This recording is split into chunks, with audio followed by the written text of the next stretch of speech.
اعوذ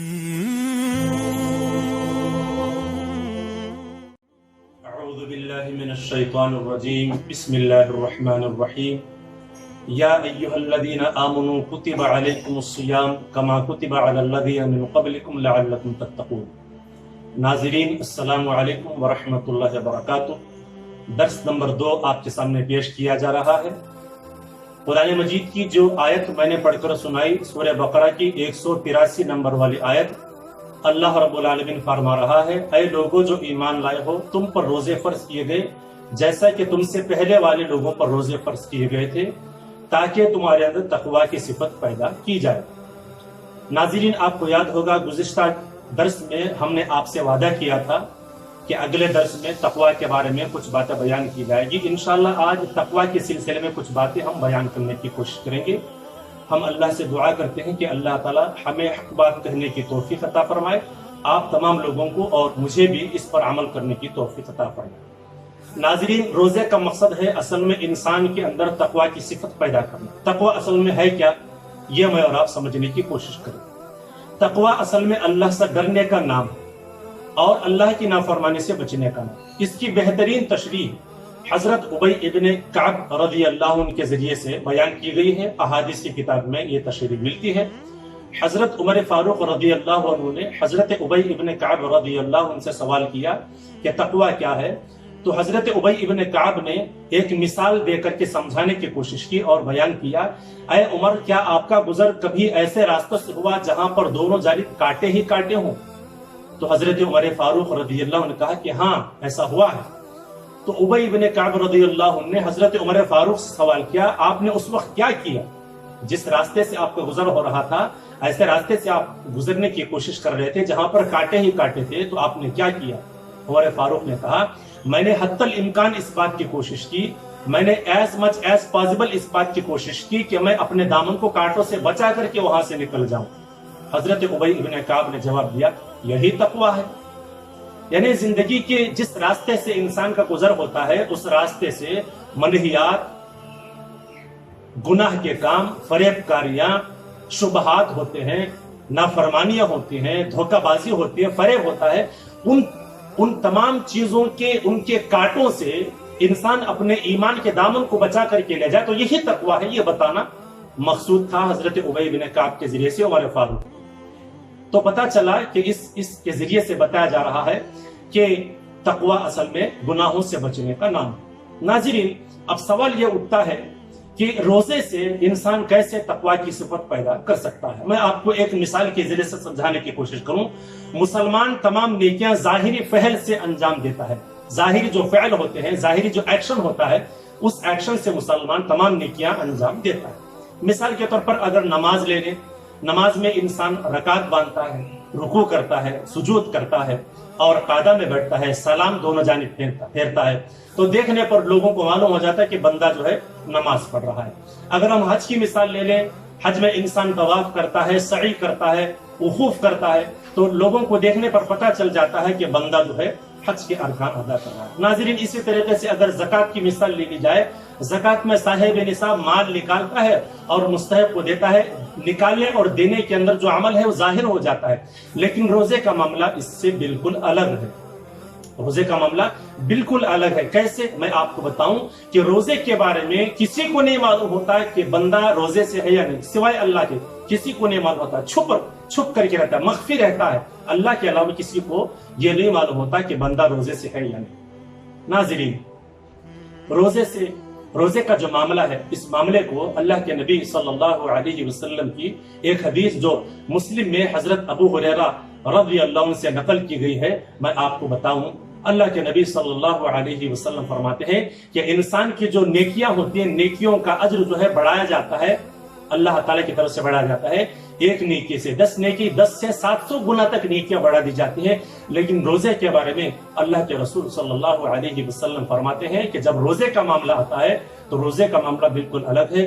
اللہ تعالیٰ فرماتا ہے، الصوم فإنه لي وأنا أجزي به، روزہ صرف میرے لیے ہے، میں ہی اس کا بدلہ دوں گا، کیونکہ وہ میری وجہ سے کھانے پینے سے اپنے آپ کو بچائے رکھا، شہوات سے بچائے رکھا۔ ناظرین، ایک مثال میں آپ کو دوں سمجھنے کے لیے۔ تو شاید کہ میں آپ کو سمجھا پاؤں. ایک آدمی تنے تنہا کمرے میں ہو اور اس کمرے میں کھانے پینے کی ساری چیزیں موجود ہیں. اگر وہ وہاں سے کوئی چیز لے کر کے کھا جائے روزے کی حالت میں، کوئی اس کو دیکھ نہیں رہا ہوتا ہے لیکن وہ نہیں کھاتا. کیوں؟ اسے یہ احساس ہے کہ کوئی مجھے دیکھے یا نہ دیکھے لیکن مجھے میرا رب دیکھ رہا ہے، جس رب کے حکم پر میں نے روزہ رکھا. یہ خوف اس کو اس چیز کے کھانے سے بچا رکھتا ہے. یہی تو تقویٰ ہے. اسی لیے اللہ تعالیٰ نے، اللہ کے رسول نے فرمایا کہ اللہ تعالیٰ فرماتا ہے الصوم فإنه لي وأنا أجزي به، روزہ صرف میرے لیے ہے اور میں ہی اس کا بدلہ دوں گا. یعنی انسان گناہ کر سکتا تھا، روزہ توڑ سکتا تھا، روزے کی حالت میں تنے تنہا کمرہ میں تھا، کوئی چیز اٹھا کر کے جو کھانے کی چیز موجود تھی لے کر کے کھا سکتا تھا، نہیں کھایا تو اس وجہ سے کہ اللہ مجھے دیکھ رہا ہے. تو پتا چلا کہ روزے کی حالت میں انسان کے اندر تقویٰ کی صفت پیدا ہوتی ہے. روزہ انسان کے اندر تقویٰ کی صفت پیدا کرتا ہے. ناظرین، اب سوال یہ ہے کہ روزہ صرف کھانے پینے سے بچے رہنے کا اور انسان کے جو چیزیں ہیں، خواہشات ہیں، ان سے بچے رہنے کا نام یہ ہے یا کچھ اور ہے؟ ذرا ہم سوچ کر کے دیکھیں.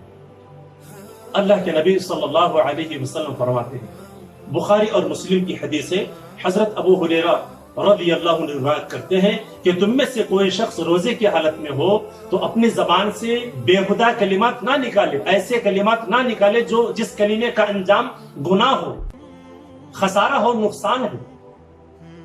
لڑائی جھگڑا مت کرے. اگر کوئی آدمی لڑائی جھگڑے پر اتر آ کر کے گالن گلوچ کرنے لگے تو آپ روزے دار کہہ دیں کہ میں روزے سے ہوں، یعنی یہ کام میں نہیں کر سکتا. آپ نے جو کیا گالن گلوچ، یہ میں روزے سے رہنے کی وجہ سے نہیں کر سکتا، میں روزے سے ہوں. دوسری حدیث میں پتہ چلتا ہے، مسلم بخاری کی حدیث ہے، حضرت ابو ہریرہ رضی اللہ عنہ روایت کرتے ہیں کہ نبی صلی اللہ علیہ وسلم نے فرمایا کہ جس آدمی نے روزہ رکھ کر کے جھوٹ بولنا اور جھوٹ پر عمل کرنے سے اپنے آپ کو نہیں بچائے رکھا تو اللہ کو کوئی ضرورت نہیں کہ وہ آدمی صبح سے شام تک کھانے پینے سے بچائے رکھے. تو پتہ چلا کہ روزہ صرف انسان کے کھانے پینے سے بچے رہنے کا نام نہیں ہے اور صرف شہوات سے اپنے آپ کو بچائے رکھنے کا نام روزہ نہیں ہے، بلکہ روزہ اصل میں یہ ہے کہ روزے کے ذریعے سے انسان جسم کے ہر اعضاء سے گناہوں سے اپنے آپ کو بچائے رکھے. خاص کر کے زبان کا ذکر کیا جا رہا ہے. لڑائی جھگڑا نہ کرے، گالن گلوچ نہ کرے، غیبت نہ کرے، چغلی نہ کرے، جھوٹی باتیں نہ کرے. اگر روزہ رکھ کر کے بھی انسان ان چیزوں سے باز نہیں آتا، ایسا روزہ اللہ کے پاس میں قابل قبول نہیں ہوگا. لہٰذا مجھے اور آپ کو اپنے روزے کے ذریعے سے اپنے روزے کے اندر ان چیزوں کا جائزہ لے کر کے دیکھنا ہے کہ کہیں ایسا کام ہم سے تو نہیں ہو رہا. تو اس کا گویا کہ نچوڑ اگر ہم بتائیں تو تقوی نے انسان کے روزے نے انسان کو تقوی کی صفت پیدا کی. اور جیسا کہ میں نے شروع میں کہا کہ تقوی اللہ کے خوف کی وجہ سے اللہ تعالیٰ کی نافرمانی سے بچنے کا نام. تو مجھے اور آپ کو کوشش کرنی چاہیے کہ ہم ایسا روزہ رکھیں کہ ہمارے اندر حقیقت میں تقوی کی صفت پیدا ہو. اور یہ تقوی کی صفت صرف اور صرف رمضان کی حد تک نہ ہو، بلکہ رمضان گویا کہ اللہ تعالیٰ کی طرف سے مومنوں کا ایک مہینہ کا جو ٹریننگ ہے، ایک تربیت کا جو ہے مرحلہ ہے، تربیت کا پروسیس میں اللہ تعالیٰ بندے کو رکھ کر کے اس کو گناہوں سے بچانے کی تربیت دے رہا ہے. بندہ اگر رمضان کے بعد میں یقیناً اگر وہ اپنے زبان کو غیبت سے بچائے رکھا، جھوٹ سے بچائے رکھا، گالن گلوچ سے بچائے رکھا اور گناہ کی باتوں کو کرنے سے بچائے رکھا، یقیناً اس کے ذریعے سے، اس روزے کے ذریعے سے اس کے اندر تقویٰ کی صفت پیدا ہوئی. متقی کیسے ہوں گے یہ پہچاننے کے لیے انسان کو یہ دیکھ لینا کافی ہے کہ رمضان کے بعد اس کی زبان پر وہ قابو رکھ رہا ہے یا نہیں. آخر ہم تقویٰ والے کیوں بنے؟ میں بس ایک آیت آپ کے سامنے بیان کر کے اپنی بات کو ختم کرنا چاہتا ہوں. اللہ تعالیٰ سورہ حجرات میں فرماتا ہے ان اکرمکم عند اللہ اتقاکم. اللہ کے نزدیک کسی کی عزت اور کسی کا مقام اگر بلند ہے تو صرف تقوی کی وجہ سے ہے. اگر کوئی متقی ہے اللہ کے نزدیک اس کا مقام بہت بلند ہے.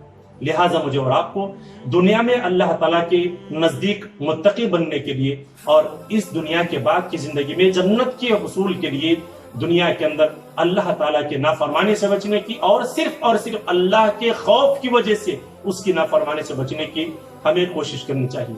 اللہ تعالیٰ ہم سبھی لوگوں کو روزے کے ذریعے سے زندگی کے آخری ایام تک متقی بنے رہنے کے جو پروسیس ہے اس میں اپنے آپ کو لگائے رکھنے کی توفیق عطا فرمائے. وآخر دعوانا الحمدللہ رب العالمین. السلام علیکم ورحمۃ اللہ وبرکاتہ.